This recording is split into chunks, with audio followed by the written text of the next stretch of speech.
नमस्कार, अपना प्रदेश उत्तर प्रदेश उत्तराखंड देख रहे हैं आप। मैं हूं आपके साथ पूजा मोहन पांडे। बुलेटिन की शुरुआत करते हुए सबसे पहले आपको बताएं, बस्ती में सांसद खेल महाकुंभ का प्रधानमंत्री नरेंद्र मोदी ने वर्चुअल आगाज किया। उद्घाटन के समय सीएम योगी आदित्यनाथ भी कार्यक्रम में मौजूद रहे। प्रधानमंत्री नरेंद्र मोदी ने वीडियो कॉन्फ्रेंसिंग के जरिए खो खो प्रतियोगिता को भी देखा। प्रधानमंत्री ने सांसद खेल कुंभ में आए खिलाड़ियों का हौसला भी बढ़ाया। तो वहीं सांसद खेल महाकुंभ में पहुंचे सीएम योगी आदित्यनाथ ने कहा है कि प्रधानमंत्री की प्रेरणा से प्रदेश सरकार ने ओलंपिक, एशियाड, कॉमनवेल्थ या फिर विश्व चैंपियनशिप में जो भी खिलाड़ी मेडल प्राप्त कर रहे हैं उनको प्रोत्साहित करने के लिए प्रदेश सरकार ने अलग अलग व्यवस्था बनाई है। तो वहीं सीएम ने बस्ती में सूचना प्रदर्शनी का उद्घाटन भी किया। प्रदर्शनी के जरिए प्रदेश सरकार की उपलब्धियों को दर्शाया गया है और सरकार की जन कल्याणकारी नीतियों के बारे में बताया जाएगा। इस प्रदर्शनी का लुत्फ तमाम बच्चे जो कि खेल महाकुंभ में शिरकत कर रहे हैं, प्रतिभाग कर रहे हैं, वो ले सकते हैं।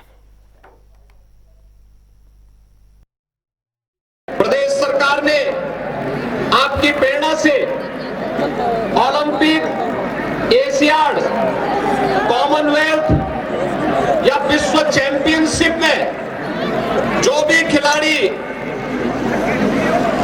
मेडल प्राप्त कर रहा है उन्हें भी प्रदेश सरकार प्रोत्साहन करने के लिए अलग से व्यवस्था बनाई गई है, जहां उन्हें हम लोगों ने प्रदेश के अंदर राजपत्रित सेवा में सीधे लेने की कार्रवाई को आगे बढ़ाया है।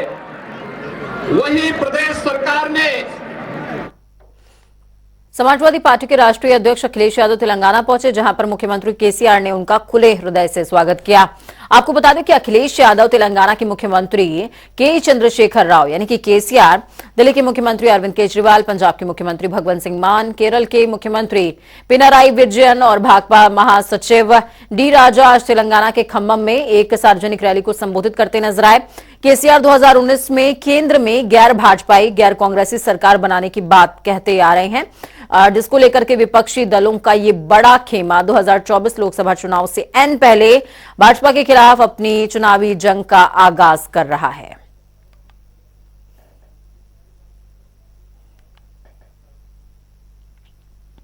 इन भारतीय जनता पार्टी के लोगों का 2022 अभी खत्म नहीं होगा, इनका 22 खत्म नहीं होगा, 23 आ गया, 24 आ जाएगा। लेकिन भारतीय जनता पार्टी ने जो वादा किया था कि 22 तक हम किसानों की आय दोगुनी कर देंगे, वो अभी दोगुनी नहीं हुई है। हमारा किसान तकलीफ और परेशानी में है, उसको वादा तो कर रहे हैं, लेकिन जो बुनियादी उसे मदद मिलनी चाहिए वो मदद नहीं मिल पा रही है।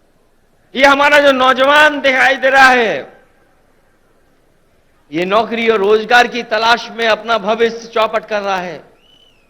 ये सरकार कोई ठोस कदम नहीं उठा पा रही।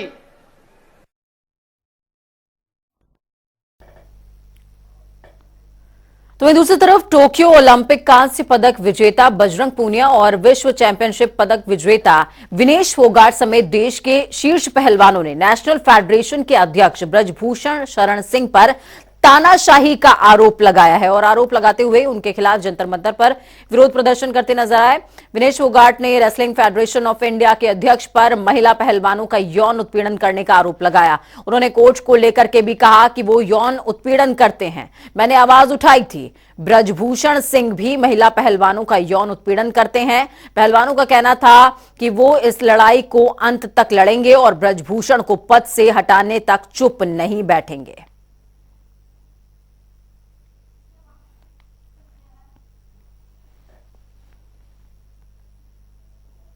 एक वही बंदा 10 मिनट के बाद मैच हारने के बाद बोल रहा है कि ये तो हमारा खोटा सिक्का है।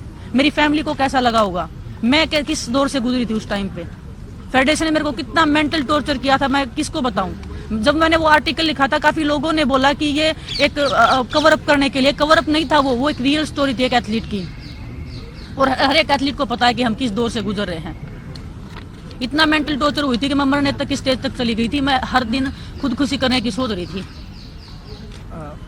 क्या मैं अगर मेरे को कुछ हो जाता, मेरी फैमिली क्या करती, मतलब मेरे बाद कौन जिम्मेदारी लेता है इस चीज की। और मैं आज भी बोल रही हूँ, अगर किसी भी खिलाड़ी को कुछ भी हो गया रेसलिंग में, तो प्रेसिडेंट, देश जो हमारे रेसलिंग प्रेसिडेंट है वो जिम्मेदार रहेंगे, हमारी फेडरेशन जिम्मेदार उस चीज की।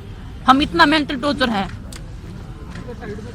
बजरंग मेरे को बोलते हैं कि मेंटली वीक है। मैं मेंटली वीक नहीं हूँ। मैं 10 सालों से मैं सीनियर में खेल रही हूँ।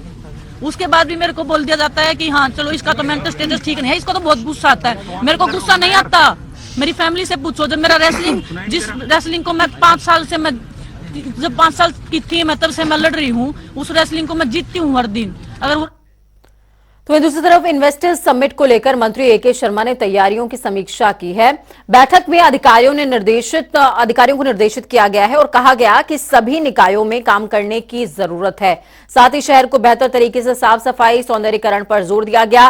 साथ ही मंत्री एके शर्मा ने प्रमुख सचिव और निर्देशक नगरीय निकाय नियमित मॉनिटरिंग करने का उनको निर्देश भी दिया है।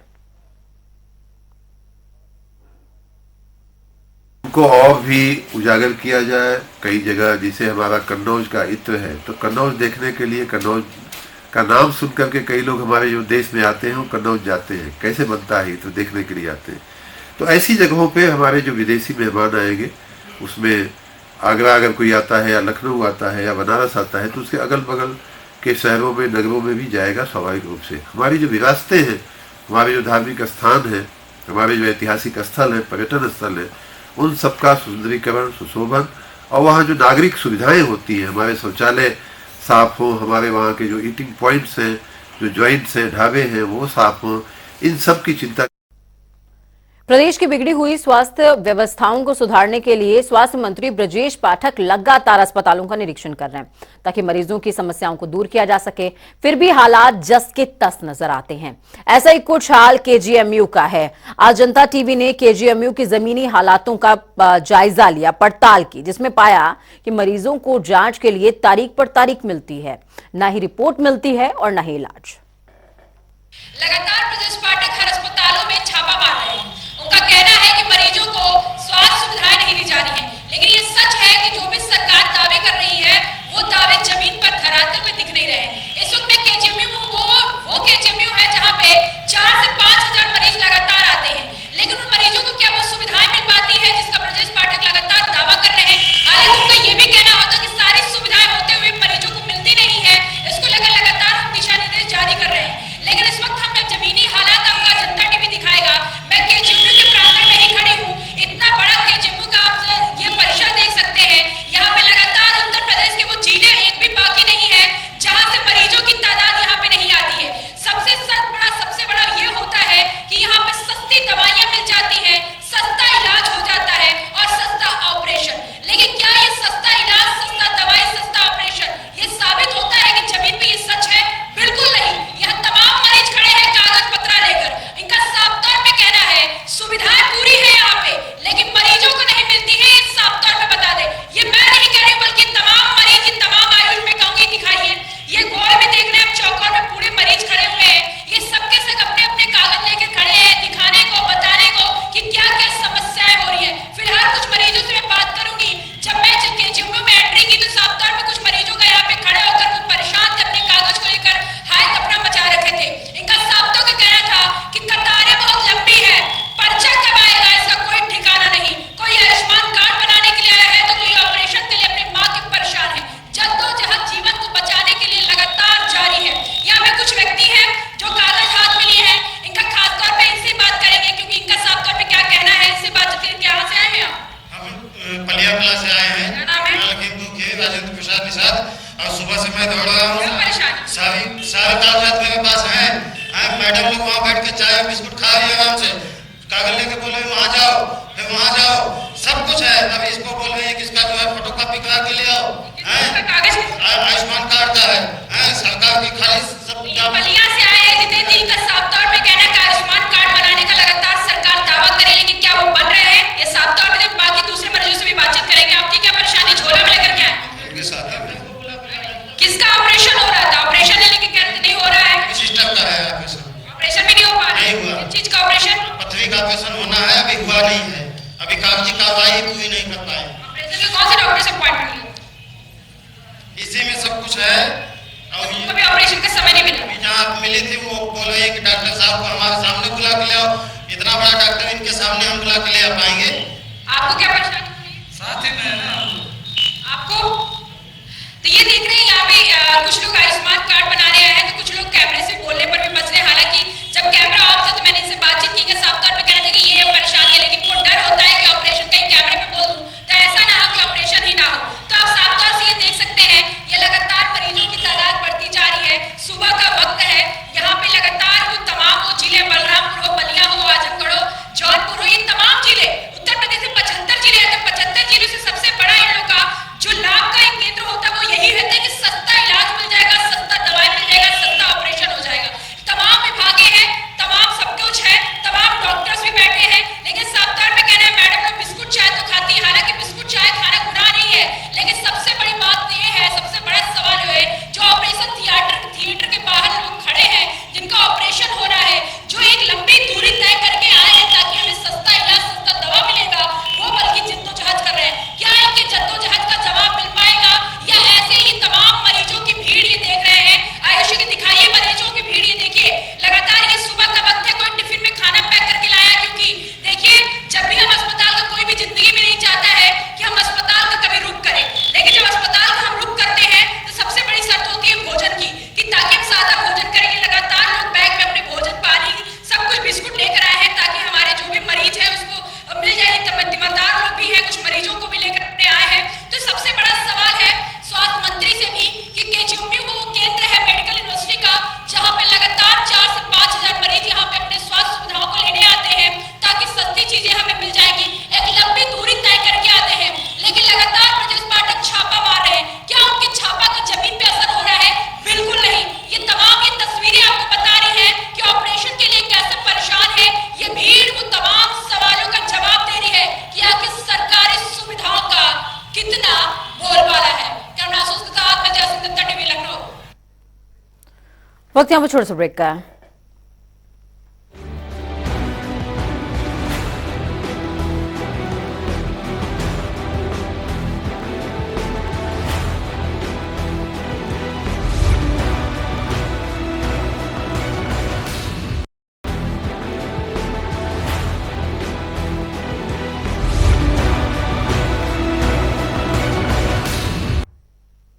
ब्रेक के बाद एक बार फिर से आप सभी का स्वागत है। उत्तर प्रदेश सरकार ग्लोबल इन्वेस्टर समिट के जरिए छोटे और बड़े उद्यमियों के भारी निवेश के जरिए बड़े पैमाने पर बेरोजगारों को रोजगार देने की कवायद में जुटी हुई है।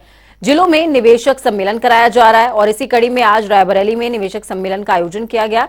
रायबरेली में 1250 करोड़ के निवेश पर उद्यमियों ने सहमति जताई है। तो वहीं मंत्री दिनेश ने कहा कि हमारे जिले का लक्ष्य था 750 करोड़, लेकिन इसकी तुलना में हमने कहीं ज्यादा 1250 करोड़ का आंकड़ा छू लिया है।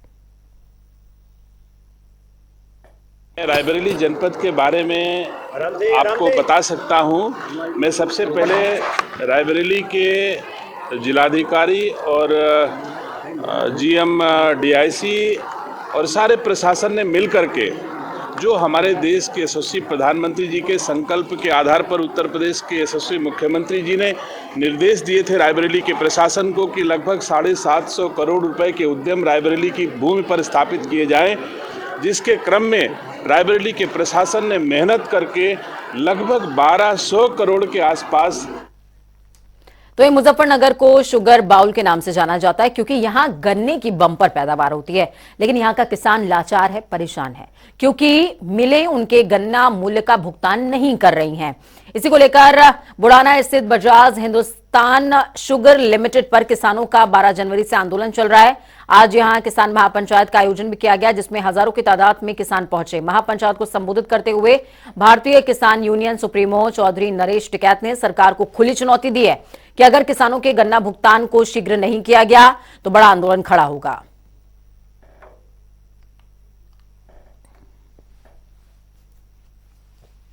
नहीं, धरना तो 12 तारीख तक चल रहा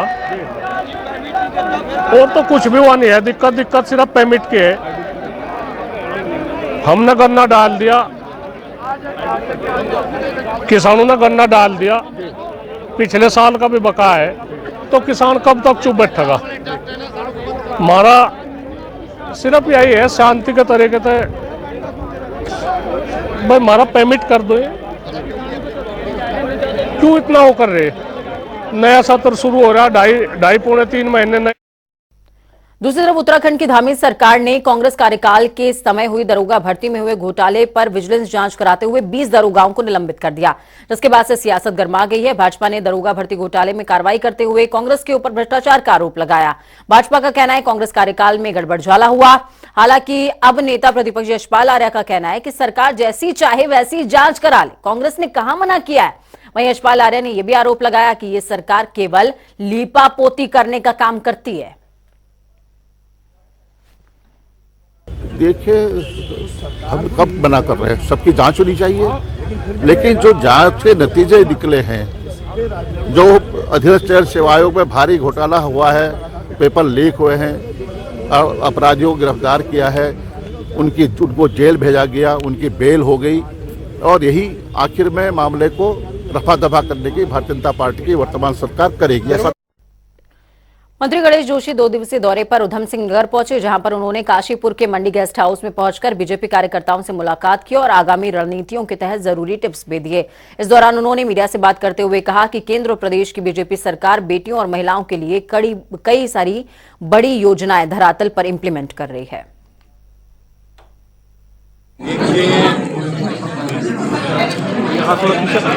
देश के प्रधानमंत्री नरेंद्र मोदी जी ने गद्दी संभालते ही कहा था, बेटी बचाओ बेटी पढ़ाओ। हमारी सरकार चलते हुए बेटियों को आगे बढ़ाने का काम कर रही है। आज हमारे प्रदेश के अंदर 50,000 से अधिक स्वयं सहायता समूह चल रहे हैं। महिला स्वयं सहायता समूहों से जुड़ी सैकड़ों महिलाओं ने गांधी पार्क से रैली निकालते हुए विरोध प्रदर्शन किया।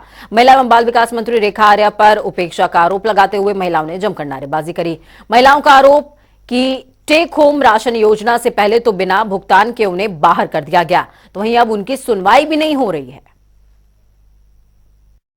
हमारी मांग है कि हमारा जो टेक होम राशन का काम स्वयं सहायता समूह द्वारा किया जा रहा था ICDS के तहत, उसका एक तो इन्होंने बिना भुगतान के दूसरों समूह को भी काम दे दिया, जो मतलब निर्दोष थे वो भी फंसा दिया इन्होंने। पुराने समूह का भुगतान नहीं करा, फिर नए समूह को काम दिया लेकिन उनका भी भुगतान नहीं करा।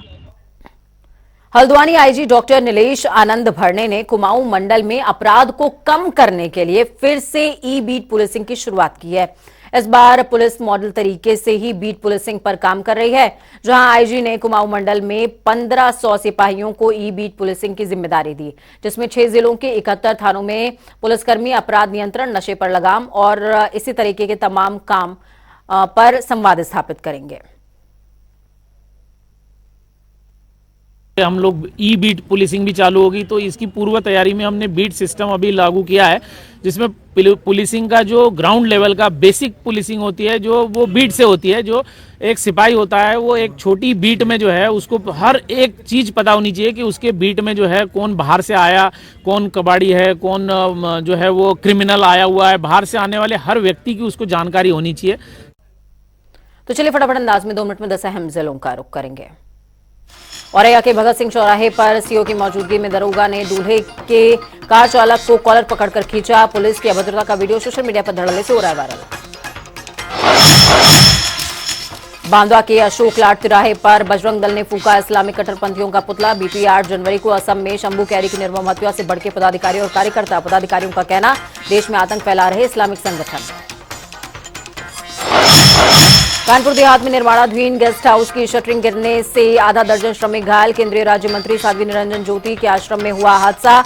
मजदूरों को आनन फानन में निकाला गया बाहर। 2 श्रमिकों की हालत गंभीर, अस्पताल में उपचाराधीन। उदयपुर में सामूहिक धर्मांतरण का मामला। ब्रॉडवेल क्रिश्चियन हॉस्पिटल पहुंची पुलिस फोर्स। हॉस्पिटल के अंदर से धर्मांतरण से जुड़े खंगाले जा रहे अहम दस्तावेज। इससे पहले भी अस्पताल से मिल चुके हैं अहम दस्तावेज। काशीपुर टोल टैक्स पर किसानों का हंगामा। टोल टैक्स कर्मचारियों की बदतमीजी से नाराज किसान। टोल टैक्स कर्मचारियों ने भारतीय किसान यूनियन के पदाधिकारियों के साथ की थी बदतमीजी। कड़ी बिछाकर टोल टैक्स पर दर्ज कराई अपनी नाराजगी। सूचना मिलते ही मौके पर पहुंची पुलिस, मोर्चा संभाला। इंदौर में ग्राम प्रधानों ने किया धरना प्रदर्शन। जिले भर से इकट्ठा हुए ग्राम प्रधान अधिकारियों पर लगाया शोषण करने का आरोप। जिलाधिकारियों को सौंपा ज्ञापन। रुद्रपुर में अपहरण मामले का हुआ खुलासा। दरोगा के बेटे और पुलिस कांस्टेबल समेत 4 आरोपी गिरफ्तार। आरोपियों से 32,000 कैश भी हुआ बरामद। अपहरण के बाद मांगी थी 5 लाख रुपए की फिरौती। कानपुर देहात पुलिस को मिली बड़ी सफलता। पुलिस ने मुठभेड़ में 2 शातिर अपराधियों को किया गिरफ्तार। पुलिस की छापेमार कार्रवाई में हुए थे फरार। मुखबिर की सूचना पर पुलिस ने मुठभेड़ के दौरान अपराधियों को किया गिरफ्तार। अलीगढ़ में बदहाली से जूझ रही गौशाला, तड़प तड़प कर प्राण त्याग रहे गौवंश। स्थानीय प्रशासन की बड़ी लापरवाही, स्थानीय लोगों में नजर आ रहा है आक्रोश। अमेठी में रोडवेज बस ने 2 बाइकों और ट्रक को मारी टक्कर। 5 लोग गंभीर तौर पर हुए घायल। घायलों को जगदीशपुर सीएचसी में इलाज के लिए कराया गया भर्ती। कमरौली थाना क्षेत्र के रेलवे क्रॉसिंग के पास की है ये पूरी घटना। वक्त यहाँ पर छोटे से ब्रेक का। ब्रेक के उस पार खबरों का सफर लगातार जारी रहेगा। बने रहिए जनता टीवी के साथ, क्योंकि हमें आपकी ताकत, हमारी ये कामना कि आपका आने वाला कल आज से बेहतरीन भी हो और सुरक्षित भी। नमस्कार।